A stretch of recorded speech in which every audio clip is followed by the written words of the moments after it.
तो चलिए सत्ता की शुरुआत करते हैं ईरान की उस आग के साथ जो बढ़ती जा रही है और खामेनेई की सत्ता के एकदम करीब तक पहुंच चुकी है।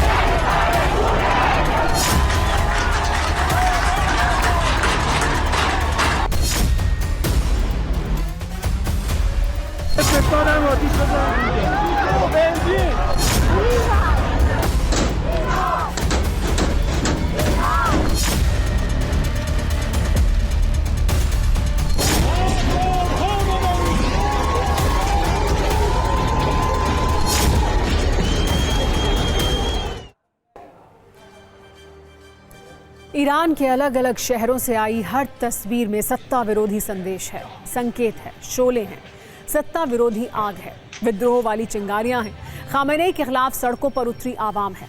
आप सोच कर देखिए, जिस देश में पिछले 14 दिनों से कुछ इसी तरह क्रांति छिड़ी हो, जिस देश में पिछले 14 दिन से कुछ इसी तरह जनता आर पार के मूड में हो, वहां की स्थिति क्या होगी? आजकल ईरान की हर सुबह क्रांतिकारी नारों के साथ होती है। कहा जा रहा है कि ईरान खामेनेई की सत्ता से आज़ादी की लड़ाई लड़ रहा है। हजारों की संख्या में प्रदर्शनकारी बैनर्स और पोस्टर्स के साथ सड़क पर उतरते हैं, ईरान की सत्ता और सुरक्षा बल को चुनौती देते हैं। जो तस्वीरें सामने आ रही हैं, प्रदर्शनकारियों की भीड़ में जो नारेबाजी हो रही है, उसके आधार पर यही कहा जा रहा है कि ईरान के विद्रोहियों का एकमात्र एजेंडा है सत्ता पलट दो, खामेनेई को सत्ता से बेदखल कर दो। इसके सबूत ऐसे वायरल वीडियो में भी देखने को मिल रहे हैं जिसमें बीच चौराहे ईरान के राष्ट्रीय झंडे को उतारा जा रहा है। ईरान में सबसे ज्यादा हिंसक हालात राजधानी तेहरान में हैं।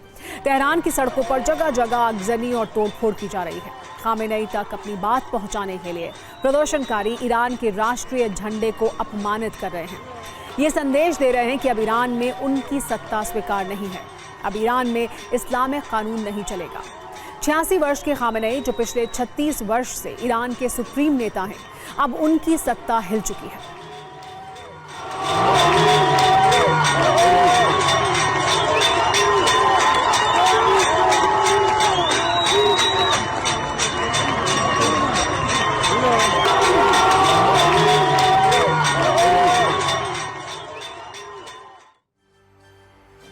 कहानी सिर्फ इतनी ही नहीं है।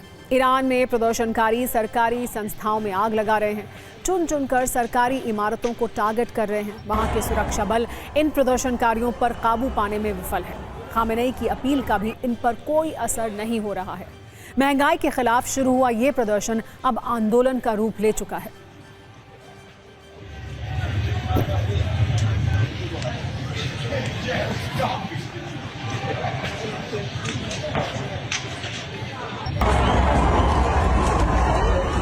ईरान के 110 शहरों में खूनी संघर्ष जारी है। मतलब ये कि ईरान के प्रदर्शनकारी और सुरक्षा बल आमने सामने हैं। 14 दिनों के प्रदर्शन में अब तक 200 से ज्यादा लोगों की जान जा चुकी है। प्रदर्शनकारी भी सुरक्षा बलों की सख्ती के आगे झुकने के लिए तैयार नहीं है। आप इस तस्वीर से इसे समझ सकते हैं। प्रदर्शनकारियों ने ईरानी सुरक्षा बलों की बस में आग लगा दी।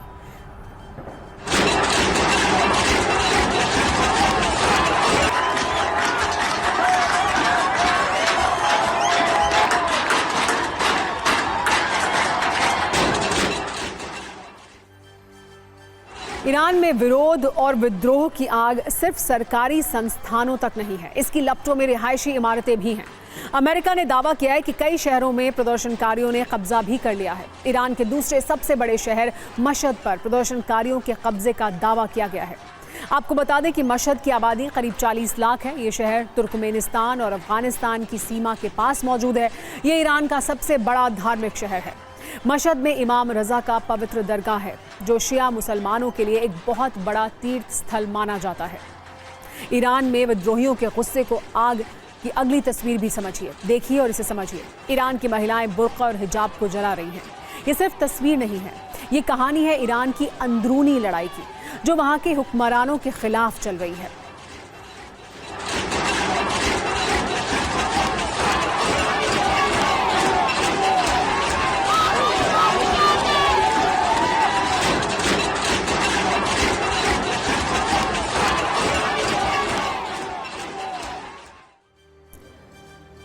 ईरान पर अगले कुछ घंटे बहुत भारी होने वाले हैं क्योंकि ये विद्रोह हर बदलते दिन के साथ हिंसक होता जा रहा है। कई फ्रंट पर सुरक्षा बलों पर विद्रोही भारी पड़ रहे हैं। कई ऐसी भी तस्वीरें आई हैं जिसमें प्रदर्शन में मौजूद लोग पेट्रोल बम बनाते दिखे।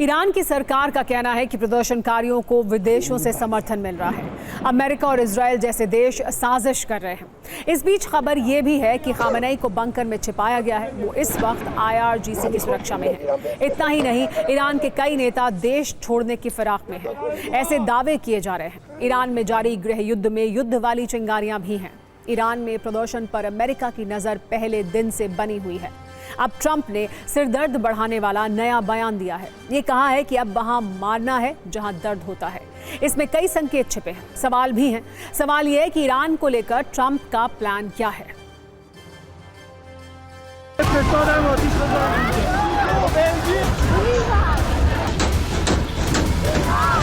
ट्रंप के लिए चुनौती ये है कि ईरान के तेवर भी आक्रामक हैं। ईरान किसी भी कीमत पर झुकने को तैयार नहीं है। कल ईरान के सुप्रीम लीडर खामेनेई ने देश के नाम संबोधन के जरिए अपनी बात रखी थी। अब वहां के विदेश मंत्री से लेकर और भी बड़े बड़े नेता सीधे सीधे अमेरिका पर आरोप लगा रहे हैं।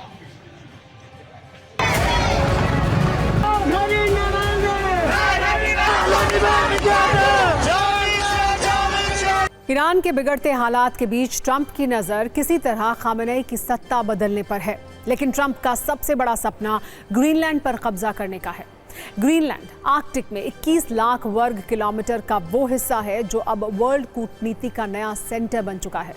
वजह है ट्रंप की धमकी जो दुनिया में ट्रेंड कर रही है। उन्होंने साफ साफ कह दिया है कि अमेरिका हर हाल में ग्रीनलैंड को लेकर रहेगा।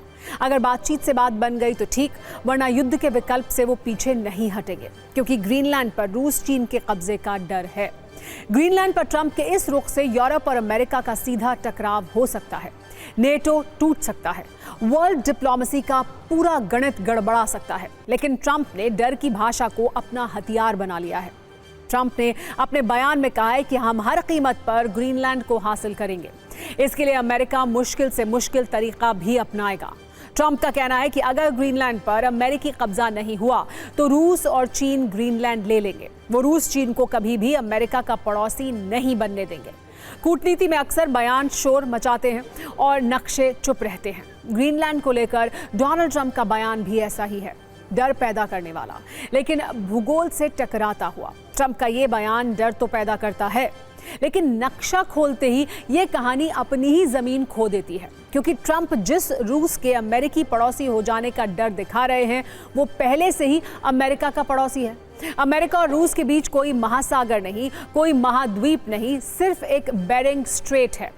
अमेरिका से ग्रीनलैंड की दूरी 2900 किलोमीटर है, लेकिन बेरिंग स्ट्रेट में रूस और अमेरिकी कब्जे वाले 2 द्वीप 4 किलोमीटर से भी कम दूरी पर हैं। रूस के पूर्वी हिस्से और अलास्का की जमीनी दूरी करीब 85 किलोमीटर है। यानी रूस पड़ोसी बनेगा नहीं, पहले से ही अमेरिका का पड़ोसी है। चीन रूस का नाम लेकर ट्रंप यूरोप के देशों का डर भी बढ़ाना चाहते हैं। यही वजह है कि वो ग्रीनलैंड को लेकर चीन के इरादों को इस तरीके से पेश कर रहे हैं। सच्चाई है कि चीन ग्रीनलैंड पर कब्जे की नहीं, भविष्य के रास्तों की राजनीति कर रहा है। हालांकि रूस आर्कटिक को खाली जगह नहीं मानता, वो आर्कटिक को स्ट्रेटेजिक फ्रंटलाइन मानता है। इसीलिए रूस आर्कटिक क्षेत्र में पुराने सोवियत ठिकानों को एक्टिव कर रहा है, जबकि चीन खुद को आर्कटिक का करीबी घोषित कर नए समुद्री रास्तों में भविष्य का रास्ता खोज रहा है। रूस का मकसद ग्रीनलैंड के पास मिसाइलें और पनडुब्बियों की तैनाती कर अपनी सुरक्षा दीवार खड़ी करना है, जबकि चीन निवेश के जरिए ग्रीनलैंड के संसाधनों तक पहुंच चाहता है। यानी ग्रीनलैंड को लेकर रूस चीन के मकसद अलग हैं। चीन समुद्री रास्तों तक पहुंच और नेटवर्क चाहता है, रूस सैन्य नियंत्रण और सुरक्षा चाहता है, जबकि ट्रंप एकाधिकार की लड़ाई लड़ रहे हैं। वो चाहते हैं कि ग्रीनलैंड को लेकर भविष्य में कोई चुनौती न बचे, क्योंकि ग्रीनलैंड सिर्फ बर्फ का रेगिस्तान नहीं है। आर्कटिक पर रणनीतिक मौजूदगी के लिए विश्व की महाशक्तियां इसे अपने लिए जरूरी मान रही हैं। ये भविष्य की वैश्विक अर्थव्यवस्था का गेटवे है। आज ग्रीनलैंड में जो मौजूदा हालात हैं जो मौजूद होगा वही कल के रास्ते, संसाधन और ताकत तय करेगा। ग्रीनलैंड की अहमियत वाली कुंजी भी दिखाएंगे आपको, लेकिन पहले ट्रंप के ग्रीनलैंड ड्रीम्स वाली ये रील देखिए।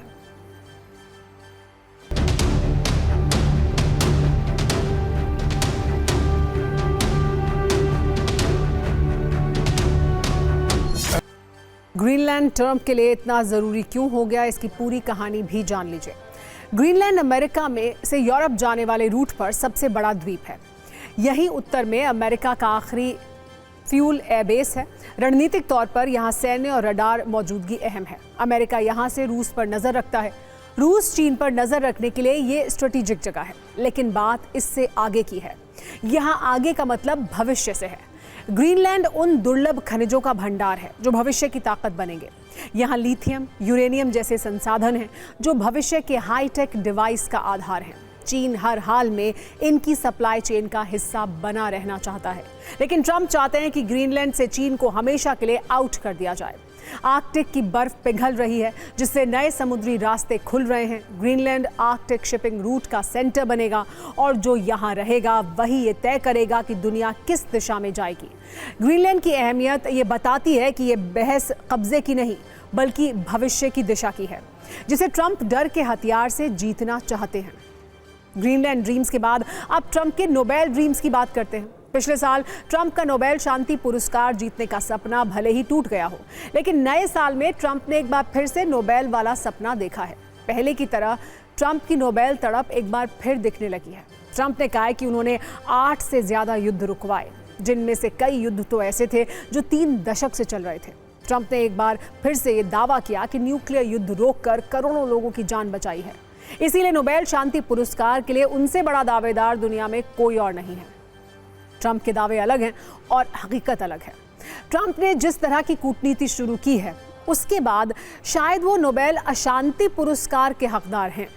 ट्रंप की डिक्शनरी से शांति शब्द गायब हो गया है। आप हाल की कुछ घटनाओं से ट्रंप की चाहत, चरित्र और चाल को समझ सकते हैं। नए साल की शुरुआत में ट्रंप ने अपने कमांडो भेजकर एक देश के राष्ट्रपति और उनकी पत्नी का अपहरण कर लिया।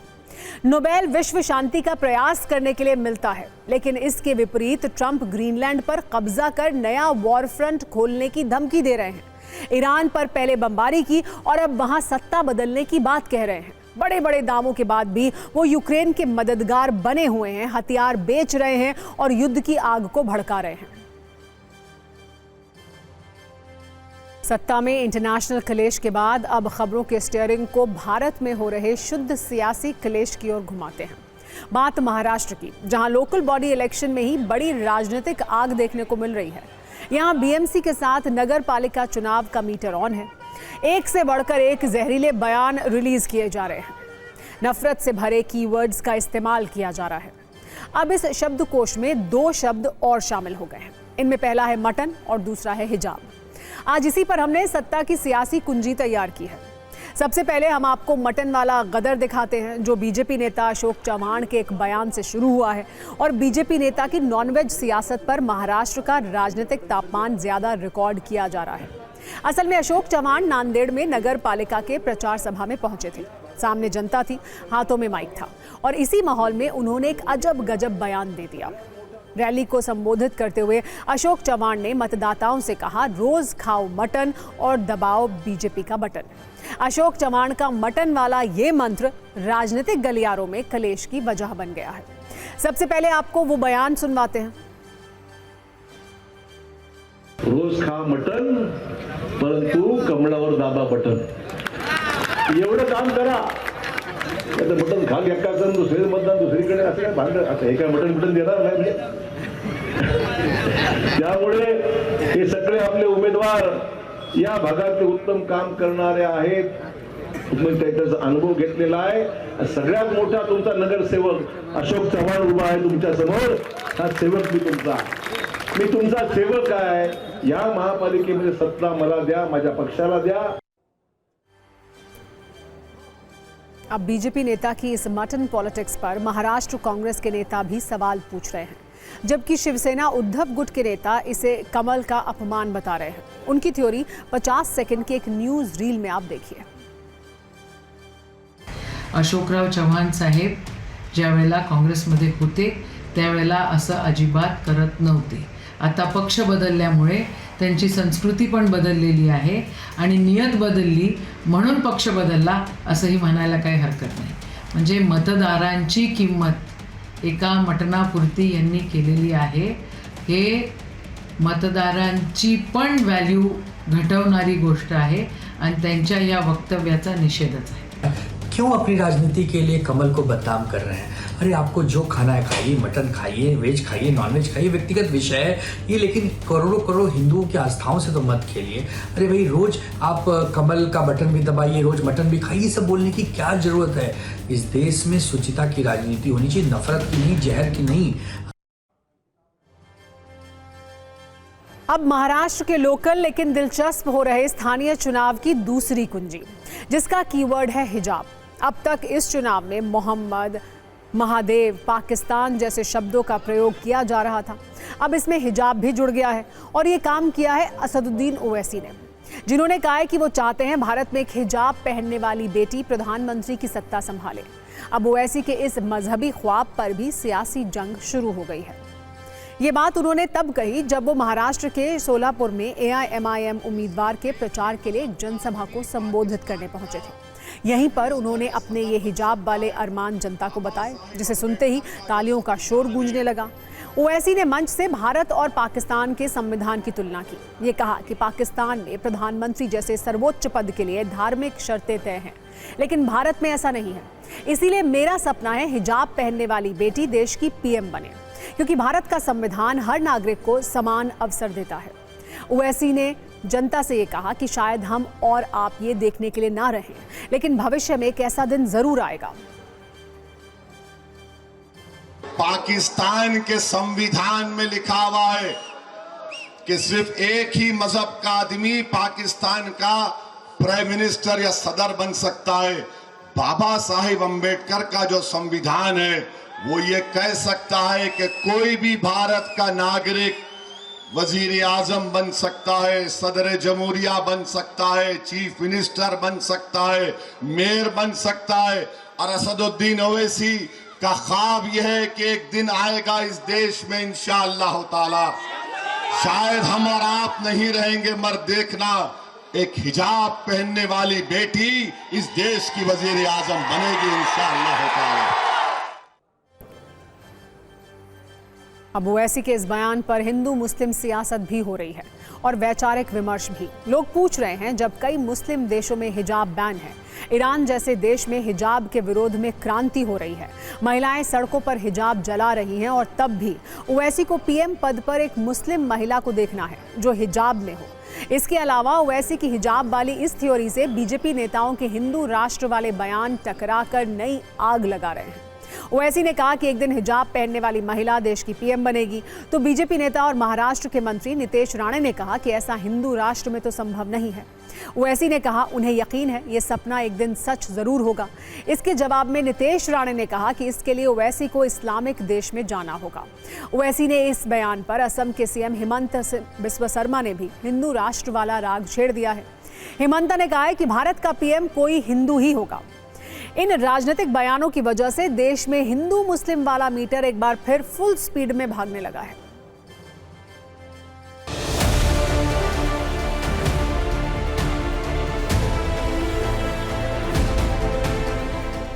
Anybody can become prime minister, but India is a Hindu nation, Hindu civilization, and we will always believe and we are extremely confident that Indian Prime Minister will always be a Hindu person. देखिए भाई, जो भी PM बनेगा हिंदुस्तान का आवाम चुनेगी ना वो चुनेंगे ना मैं चुनेगा. मेरा एक ही वोट है, उनका भी एक ही वोट है.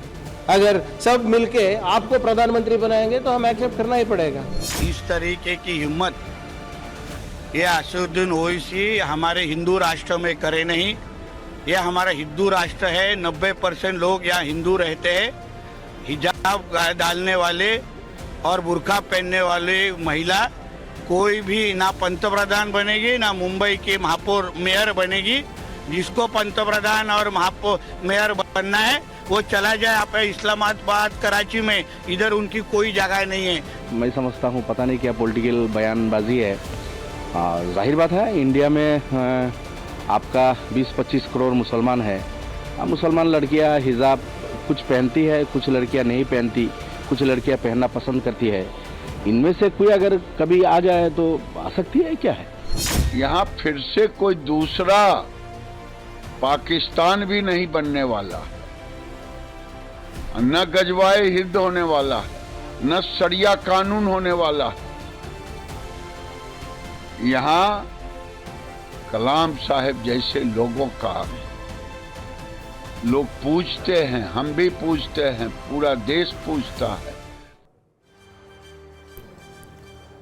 सत्ता में आगे बढ़ते हैं। दिल्ली में गणतंत्र दिवस की तैयारियां शुरू हो चुकी हैं। इस मौके पर आसमान में लड़ाकू विमानों के हैरत अंगेज करतब के बीच कोई दिक्कत ना हो, इसके लिए दिल्ली में एक अनोखा प्लान तैयार किया गया है। ये प्लान है चील और गिद्धों के लिए स्पेशल चिकन पार्टी का। आसमान में रिहर्सल करने वाले फाइटर जेट्स के रास्ते से इन पक्षियों को दूर रखने की योजना है।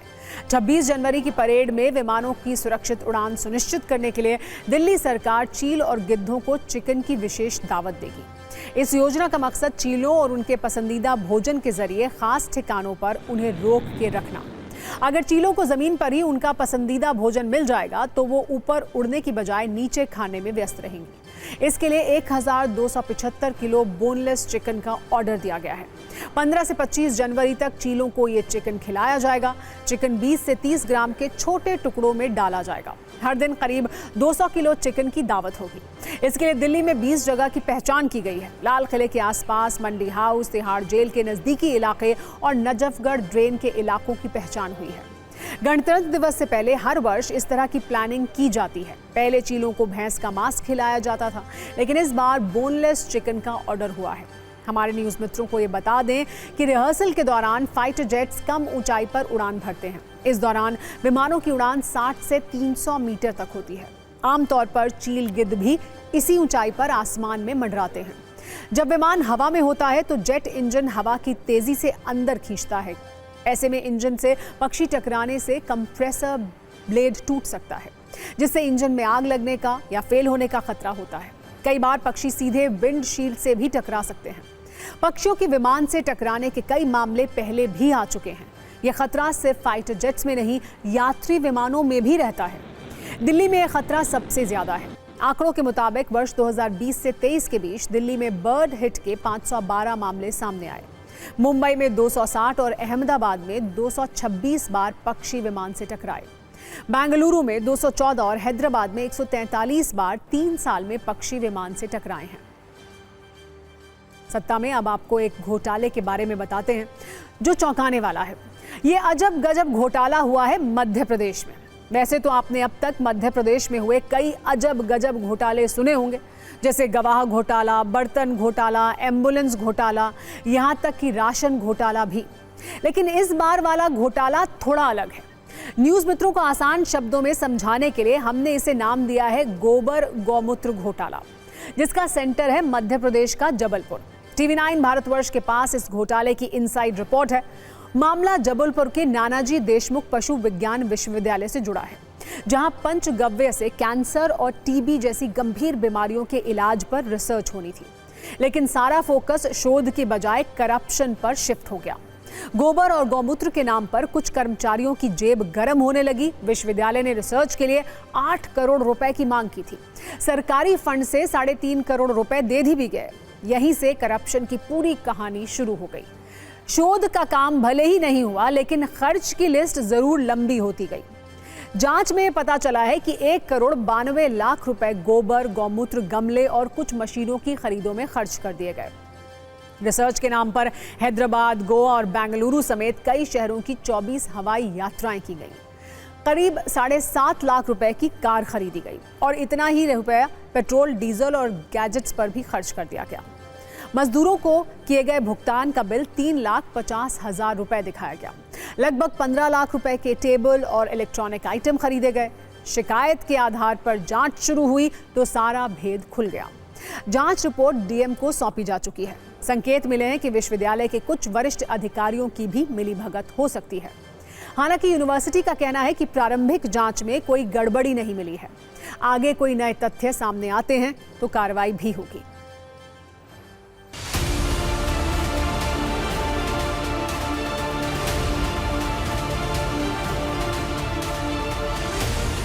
एमपी को यूं ही अजब गजब प्रदेश नहीं कहा जाता। आप देखिए कि इस अजब प्रदेश में एक बार फिर से गाय के गोबर और गौमूत्र के रिसर्च के नाम पर गजब का घोटाला हो गया। प्रथम दृष्टया ऐसा पाया गया कि जिन मदों में खर्च नहीं करना था उनमें भी पंचगव्य योजना के तहत जो गौमूत्र के वो बनाए जाने थे उस पर शोध किया जाना था, उस पर खर्च न कर अन्य मदों में खर्च किया गया है। इसके हमने विस्तृत जांच कर कलेक्टर महोदय को जांच रिपोर्ट सौंप दी है। जो भी कार्य हुआ है उसकी सारी टेक्निकल रिपोर्ट्स और फाइनेंशियल रिपोर्ट्स जो फंडिंग एजेंसी है उसको दे दी जा चुकी हैं और ऑडिटेड रिपोर्ट थी, वो सारी रिपोर्ट उन्होंने सबमिट कर दी है और हम लोग उसको वेट एंड वॉच कर रहे हैं कि देखते हैं कि क्या उस स्कीम में क्या उन्होंने अगर कुछ ऐसी चीज़ पाई है तो विल सी टू दैट। कथनी और करनी में फर्क है और ये भारतीय जनता पार्टी सिर्फ गौ माता का चेहरा लेके चलती है, लेकिन गौ माता के नाम से ही गोवा घूम रहा है। तत्काल जो अधिकारी है, संबंधित अधिकारी तत्काल सस्पेंड होना चाहिए और डिपार्टमेंटल इंक्वायरी होना चाहिए। किसी भी तरह की कहीं भी कोई गड़बड़ी होगी तो सख्त कार्रवाई होगी। स्पष्ट निर्देश है माननीय मुख्यमंत्री जी के, किसी भी तरह की गड़बड़ी को बख्शा नहीं जाएगा। जांच के बाद जो भी तथ्य सामने आएंगे। हूटर बज चुका है, यानी सत्ता में आज का वक्त खत्म हो गया है। कल शाम 7 बजे आपसे एक बार फिर मुलाकात होगी। तब तक सभी न्यूज़ मित्रों से मेरी गुजारिश है कि वो सत्ता की न्यूज़ रील्स को ज़्यादा से ज़्यादा शेयर करें। और अब बारी है Realme 16 Pro सीरीज़ की। आइए जानते हैं क्या बनाता है इसे खास। आज के डिजिटल और फास्ट पेस जमाने में सिर्फ शूट करना काफी नहीं होता, जरूरी है कंटेंट को इम्पैक्टफुल बनाना, और इसी जरूरत को समझता है Realme 16 Pro सीरीज। इस फोन के AI इंस्टेंट क्लिप फीचर से नॉर्मल वीडियोस बस एक टैप और कुछ ही सेकंड्स में बन जाते हैं पॉलिश्ड और social media ready. AI light me smart lightning के साथ हर फ्रेम को बनाता है ज्यादा ब्राइट और प्रोफेशनल, जबकि AI स्टाइल मी के यूनिक AI फिल्टर्स देते हैं कंटेंट को फ्रेश, ट्रेंडी और स्टाइलिश लुक। तो अगर आप भी अपनी क्रिएटिविटी को ले जाना चाहते हैं नेक्स्ट लेवल, तो Realme 16 Pro सीरीज है एक परफेक्ट कंपेनियन।